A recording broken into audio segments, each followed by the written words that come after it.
Bismillahirrahmanirrahim. Assalamualaikum warahmatullahi wabarakatuh. Alhamdulillah alladzi bi ni'matihi tatimmus sholihah. Allahumma sholli wa sallim wa barik wa an'im ala nabiyyina Muhammadin sallallahu alaihi wasallam. Faqala Allahu ta'ala ya ayyuhalladzina amanu taqullaha haqqa tuqatih wa la tamutunna illa wa antum muslimun amma ba'du. Jamaah salat Isya rahimakumullah. Kita lajengaken dalu punika kita bahas inggih menika tentang sujud sahwi. Sujud sahwi ini satu kegiatan dalam salat ketika kita kelupaan sesuatu dari wajib salat. Walaupun ini jarang kita amalkan, tetapi penting untuk kita pahami agar suatu saat ada kelupaan dalam sholat, maka kita bisa mengerjakan perintah dari Rasul, yaitu sujud sahwi. Kemudian untuk memudahkan pemahaman tentang sujud sahwi ini, saya sampaikan dengan bentuk poin-poin singkat saja. Yang pertama, sujud sahwi dikerjakan ketika ada yang lupa dalam sholat. Dan yang lupa di sini adalah melupakan wajib sholat. Jadi kalau yang kelupaan hanya sunnah sholat, maka tidak perlu sujud sahwi.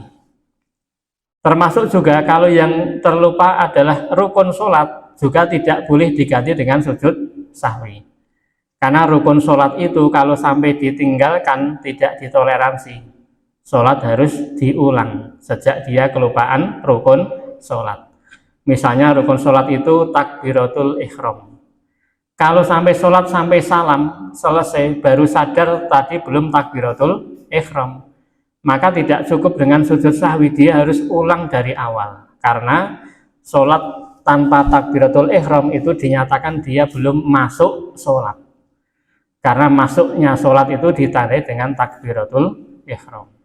Jadi sujud sahwi dikerjakan ketika terlupa dari wajib sholat. Nah, berarti ini ada turunan ilmu yang harus kita pahami, mana saja yang rukun sholat, mana yang wajib sholat, dan mana yang sunnah sholat.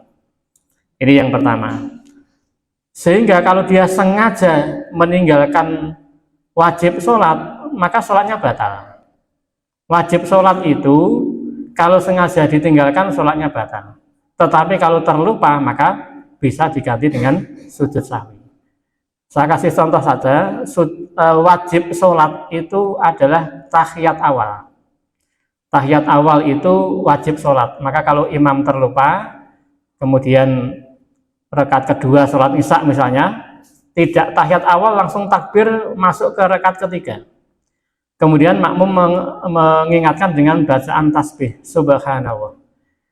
Kalau imam sudah terlanjur berdiri, berarti dia sudah masuk rukun berikutnya yaitu berdiri.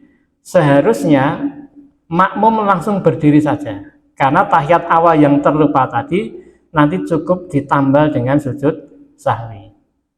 Seharusnya seperti itu menurut jumhur ulama. Tetapi kebiasaan di lingkungan kita biasanya kalau imam sudah terlanjur berdiri, itu makmum tetap duduk, menunggu imam harus duduk lagi. Maka kalau memang kondisinya seperti itu ya tidak masalah, imam duduk kembali, karena memang kalau dilanjutkan nanti malah terjadi kesalahpahaman. Ya. Duduk lagi, tahiyat awal, karena belum meninggalkan rukun yang terlalu jauh, ya, baru berdiri ke rakaat ketiga. Ini poin pertama. Jadi kalau terlupa wajib sholat. Termasuk terlupa jumlah rakaat sholat. Jadi misalnya sholat Isya ragu-ragu ya, antara 4 rakaat atau baru 3 rakaat. Maka solusinya kalau memang betul-betul tidak bisa meyakini salah satu, pilih yang paling sedikit. Pilih saja 3 rakaat. Kemudian nanti sujud sahwi, atau mungkin malah sholat itu kelebihan rakaat. Kalau kelebihan rakaat sholat Isya kok malah 5 rakaat, ya, sadarnya ketika tasahud tadi betul-betul dia merasa sholat itu malah 5 rakaat, maka kelupaan rakaat, baik pengurangan atau penambahan atau ragu-ragu, maka disunahkan untuk sujud sahwi. Ini pertama. Yang kedua, sujud sahwi itu caranya dengan cara sujud 2 kali. Karena sujudnya 2 kali berarti di tengah-tengahnya ada duduk di antara 2 sujud. Ya. Dan yang namanya sujud sahwi pasti diakhiri dengan salam. Ini tanda yang paling mudah. Sujudnya 2 kali, di antara 2 sujud ada duduk, kemudian diakhiri dengan salam. Kemudian yang ketiga, tidak ada bacaan khusus dalam sujud sahwi. Sehingga tidak ada satu dalil pun Rasul mengajarkan bacaan khusus.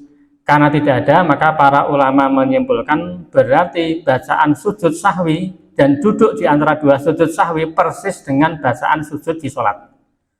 Bacaan duduk di antara 2 sujud sahwi juga sama persis dengan bacaan duduk di antara 2 sujud ketika sholat.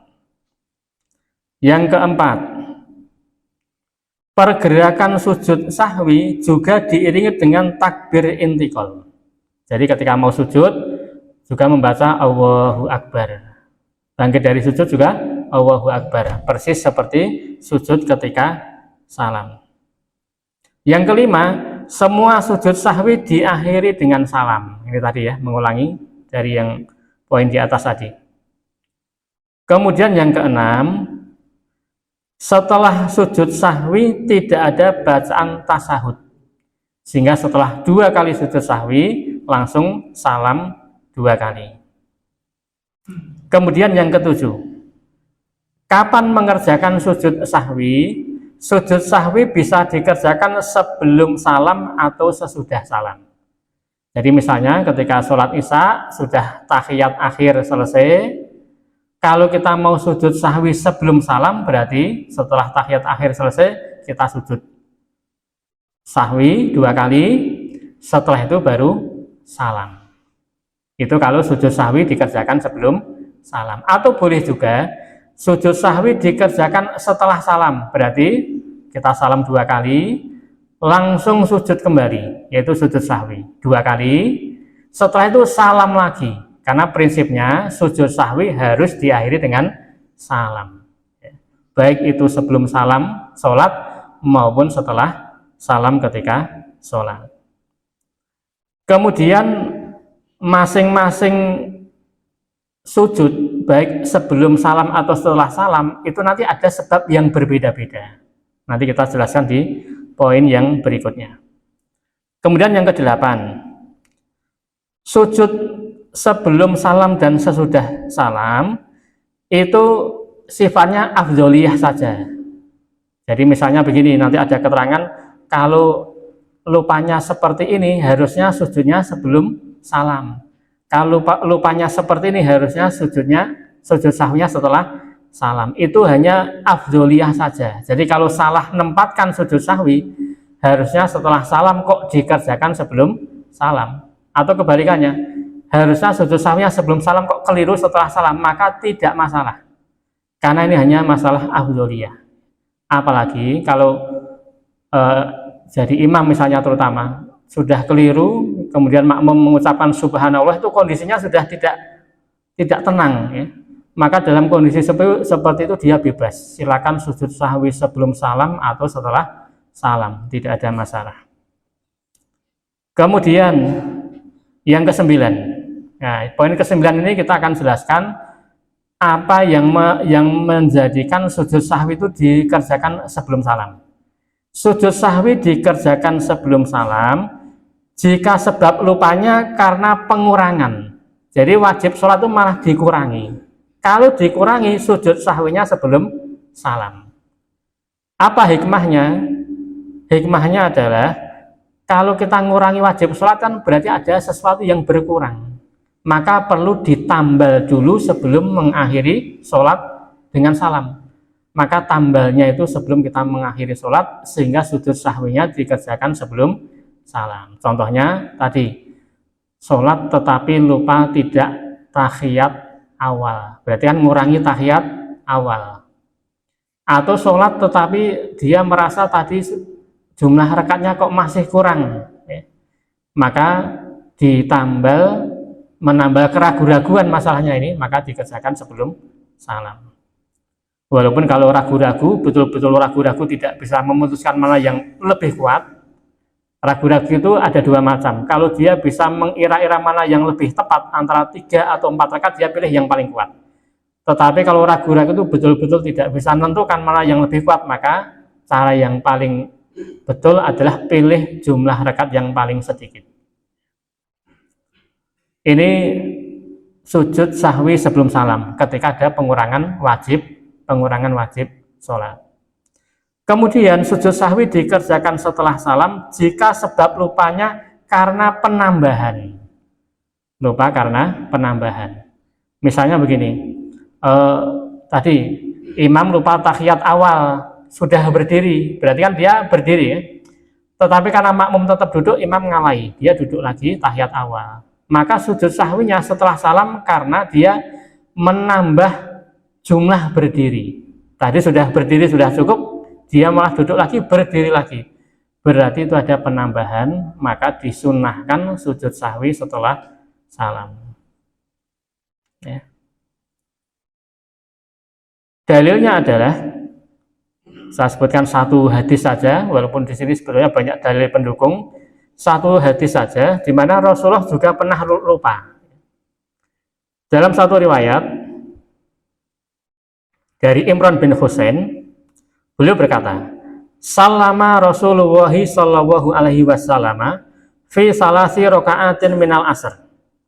Rasul pernah mengimami sholat asar, tetapi baru dapat 3 rakaat itu sudah salam. Summa qoma fadakhalal hujrah. Kemudian beliau berdiri masuk ke rumah beliau. Jadi sampai sudah masuk ke rumah, tapi rumah beliau di samping masjid. Faqoma rasulun basitul yadaini faqala. Kemudian ada satu orang yang memberanikan diri bertanya kepada Rasul, padahal sahabat yang lain pada sungkan. Maka orang ini berkata kepada Rasul, "Aqasar tas-shalah, ya Rasul, apa jenengan tadi mengqasar salat? Amnasita ya Rasulullah, atau mungkin jenengan tadi lupa karena tadi jenengan baru dapat 3 rakaat sudah salam." Fatakhruju fasalla rak'ah allati kana taroka summa salam summa sajadaiti sahwi summa salama. Maka begitu Rasul diingatkan, Rasul masuk ke masjid lagi, kemudian mengimami sholat lagi dengan sholat hanya 1 rakaat. Karena sifatnya hanya untuk menambah tambahan 1 rakaat. Padahal beliau sudah sempat ngobrol dengan sahabat tadi. Saya baca di syarah hadisnya, para ulama menjelaskan mensyarah hadis ini, batasan waktu ketika lupa atau kurang 1 rakaat, boleh ditambah cukup 1 rakaat, tidak perlu diulang dari awal, adalah secara uruf, secara adat, itu belum terlalu lama dari salam yang pertama tadi. Jadi Rasul tadi baru masuk rumah sebentar, ditanya sahabat, kemudian balik lagi, itu hitungannya belum lama. Tetapi kalau sudah ingatnya sudah 1 jam, 2 jam, maka tentunya tidak boleh, dia harus mengulang sholat dari awal. Kemudian di hadis ini Rasul kemudian ditambahkan summa sajadatai sahwi. Maka kemudian Rasul sujud sahwi, ya, sujud sahwi kemudian dikerjakan setelah salam, karena beliau menambahkan gerakan sholat. Tadi sudah salam, tambah 1 rakaat, salam lagi. Tadi rakaat ketiga tahiyat akhir, tambahan 1 rakaat yang terakhir tadi, tasahud lagi. Berarti ada penambahan, karena ada penambahan, maka beliau sujud sahwinya setelah salam. Nah, sebagai penutup, bahwa sujud sahwi ini hanya dikerjakan ketika kelupaan meninggalkan wajib sholat atau kelupaan dalam masalah jumlah rakaat. Kalau yang terlupakan adalah rukun, maka otomatis sholatnya batal. Sholatnya harus diulang dari awal. Atau tidak harus dari awal. Misalnya begini, dia sholat isya, rakaat ketiga dia tinggalkan 1 rukun. Dia tinggalkan 1 sujud di rakaat ketiga.